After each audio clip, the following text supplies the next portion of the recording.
Hi అండి, అందరూ బాగున్నారా? Welcome back to my channel artistry unique. ఈరోజు మనం ఎమ్మీ అండ్ టేస్టీ చక్కెర గవ్వలు ఎలా చేయాలో చూసేద్దాం ఫ్రెండ్స్. ఇలా ఒకసారి ట్రై చేసి చూడండి. చాలా అంటే చాలా ఎమ్మీ అండ్ టేస్టీగా ఉంటుంది. గవ్వలు కూడా చాలా గుల్లగుల్లగా కరకరలాడుతూ చాలా బాగుంటాయి. ఒకసారి ఇలా ట్రై చేసి ఎలా వచ్చిందో మాకు కామెంట్ చేయండి ఫ్రెండ్స్. ఇప్పుడు మనం ప్రాసెస్లోకి వెళ్ళిపోదాం. ఇక్కడ నేను 2 కప్స్ గోధుమ పిండి, 1 కప్పు మైదా పిండి తీసుకున్నాను. కావాలంటే మైదా పిండికి బదులు 3 కప్స్ గోధుమ పిండి కూడా తీసుకోవచ్చు. ఇలా వేసుకున్న తర్వాత ఒక పావు కప్పు వరకు అయితే ఉప్మా రవ్వ లేదా గోధుమ రవ్వ అంటారు, దాన్ని అయితే వేసుకొని కొంచెం సాల్ట్ కూడా వేసుకోవాలి. నెక్స్ట్ అంతా పర్ఫెక్ట్గా కలిసేలాగా మిక్స్ చేసుకోవాలి. ఒక 2-3 టేబుల్ స్పూన్ల వరకు ఆయిల్ని అయితే చల్లార్చి వేసుకోవాలి. అప్పుడే మనకి గవ్వలు అనేటివి చాలా గుల్లగా టేస్టీగా వస్తాయి. ఆయిల్ చల్లారేగాకి మెల్లమెల్లగా ఇలా కలుపుకోవాలి. అంతా ఇలా ఆయిల్ మొత్తం పిండిలో కలిసేలాగా అంతా పర్ఫెక్ట్గా కలిసేలాగా కలుపుకోవాలి. చూడండి, ఇలా చూపిస్తున్నట్లుగా అంతా మంచిగా కలుపుకోవాలి. మనం ఇట్లా పిండిని ముద్దలా చేసినప్పుడు ఇలా ముద్ద కడితే మనకి గవ్వలు అనేటివి పర్ఫెక్ట్గా వస్తాయి. పిండి పర్ఫెక్ట్గా ఉందని అర్థం. నెక్స్ట్ మనం క్వాంటిటీకి తగ్గట్టుగా వాటర్ యాడ్ చేసుకుంటూ చపాతీ పిండి కంటే కొంచెం గట్టిగా పిండిని అయితే కలుపుకోవాలి.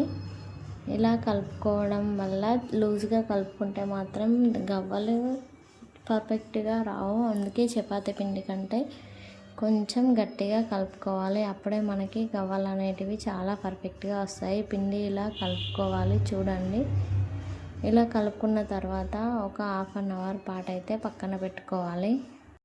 చూడండి, ఇక్కడ పిండి అయితే స్మూత్గా అయిపోయింది. వేలితో గుచ్చితే ఇలా మరీ గట్టిగా కాకుండా మరీ లూజ్గా కాకుండా ఇలా ఉండాలి పిండి.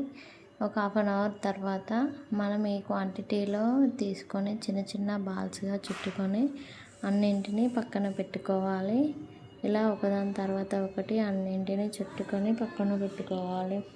మీ దగ్గర గవ్వల చెక్క లేకపోతే మనము పూరీలు తీసే జల్లెడతో అయినా గవ్వల్ని చేసుకోవచ్చు. చూడండి, ఇక్కడ నేను ఎప్పుడు చేసినా దీంతోనే చేస్తాను. నా దగ్గర అయితే గవ్వల చెక్క లేదు. చూడండి ఎంత పర్ఫెక్ట్గా వస్తున్నాయో. మీరు కూడా ఒకసారి ఇలా ట్రై చేసి ఒక కామెంట్ చేయండి మీకు ఎలా వచ్చిందో. చూడండి, ఇక్కడ గవ్వలు అయితే చేయడం అయిపోయాయి. డీప్ ఫ్రైకి సరిపడా ఆయిల్ వేసుకొని కడాయి పెట్టుకొని అందులో ఆయిల్ వేసుకొని ఆయిల్ వేడయ్యాక అందులోకి గవ్వల్ని వేసుకోవాలి.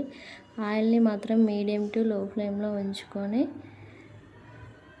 గవ్వల్ని అయితే కాల్చుకోవాలి. అప్పుడే లోపల వరకు కాలి పర్ఫెక్ట్గా గుల్లగా వస్తాయి.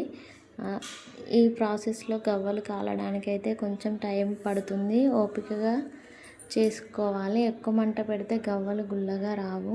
చూడండి, ఇక్కడ సౌండ్ వినిపిస్తున్నాను ఎంత గుల్లగా ఉన్నాయో. నెక్స్ట్ మనం పాకంకి 3 కప్స్ తీసుకున్నాం కదా, అన్ని గోధుమ పిండి 2 కప్పులు, మైదా పిండి 1 కప్పు, వాటికి సరిపడా 1.5 కప్ అయితే షుగర్ తీసుకొని 1/2 కప్పు వరకు అయితే వాటర్ యాడ్ చేసుకొని చక్కెర మొత్తం కరిగే వరకు పాకం తయారు చేసుకోవాలి. పాకం మనకి రానవసరం లేదు, జిగురుగా అంటుకుంటే సరిపోతుంది. చూడండి, ఇలా గ్యాస్ పైన లో ఫ్లేమ్లో ఉంచుకొని కలుపుతూ ఉండాలి. అప్పుడే మనకి షుగర్ పూర్తిగా మెల్ట్ అయ్యి ఇలా పొంగొస్తుంది. అప్పుడు మనం టచ్ చేసి చూస్తే జిగురుగా అంటుకుంటే సరిపోతుంది. మనకి పాకం అయితే రానవసరం లేదు. చూడండి, ఇక్కడ పాకం కూడా అయితే రెడీ అయిపోయింది. నెక్స్ట్ ఇందులోకి 2 ఇలాచీలు పొట్టు తీసి వేసుకోవాలి. ఇలాచీ వల్ల ఫ్లేవర్ అయితే బాగుంటుంది. నెక్స్ట్ మనం ముందు వేయించి పెట్టుకున్న గవ్వలను అన్నింటినీ బౌల్లోకి వేసుకొని చక్కెర మొత్తం అంతా కరిగేలాగా కలిసేలాగా పర్ఫెక్ట్గా మిక్స్ చేసుకోవాలి. చూడండి, చాలా అంటే చాలా టేస్టీగా ఉంటుంది. మీరు కూడా ఒకసారి ట్రై చేసి ఎలా వచ్చిందో మాకు కామెంట్ చేయండి. మా వీడియోస్ మీకు నచ్చుతున్నట్లయితే లైక్ చేయండి, షేర్ చేయండి, కామెంట్ చేయండి, సబ్స్క్రైబ్ చేసుకోవడం మాత్రం మర్చిపోవద్దు. Please keep supporting friends. చూడండి ఫ్రెండ్స్, గవ్వలు ఎంత పర్ఫెక్ట్గా గుల్లగా వచ్చాయో చూపిస్తున్నాను. చూడండి, నోట్లో వేసుకుంటే కూడా కరకరలాడుతూ ఉంటాయి. చాలా అంటే చాలా టేస్టీగా ఉంటాయి. మీరు కూడా ఒకసారి ట్రై చేసి ఎలా వచ్చిందో మాకు కామెంట్ చేయండి ఫ్రెండ్స్. Thanks for watching.